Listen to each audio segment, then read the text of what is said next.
নমস্কার। শতরূপে সারদা।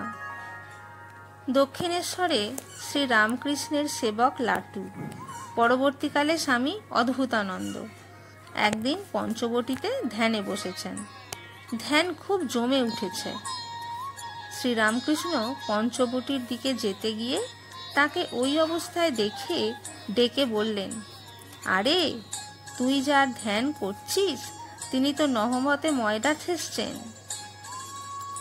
আর একদিন শ্রীরামকৃষ্ণের আর এক সন্তান যোগিনকে, পরবর্তীকালে স্বামী যোগানন্দ, শ্রীরামকৃষ্ণ নহবতে নিয়ে গিয়ে শ্রীমাকে দেখিয়ে বললেন, ওর চরণ ধরে পড়ে থাক, ওখানে তোর সব হবে।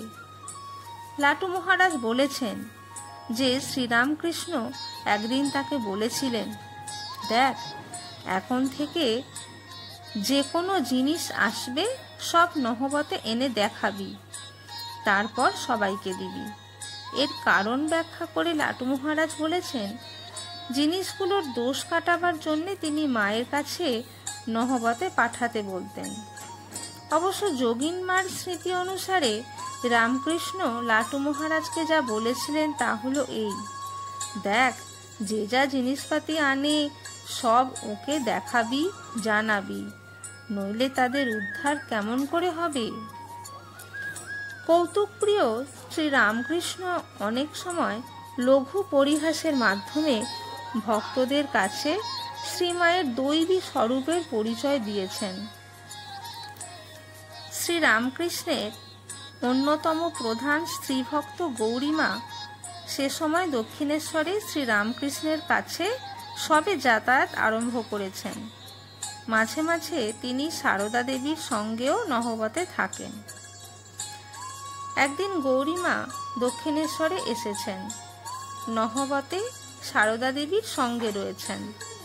শ্রীরামকৃষ্ণ সেখানে গিয়ে গৌরীমাকে কৌতুক ভরে বললেন, বলতো গৌরদাসী, তুই কাকে বেশি ভালোবাসিস?